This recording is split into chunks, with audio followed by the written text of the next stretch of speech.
பறந்தாலும் விடமாட்டேன், பிற கையில் தரமாட்டேன்.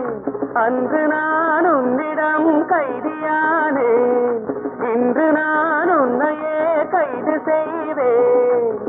எதற்காக வருகின்றேன், உனக்காக தொடர்கின்றேன்.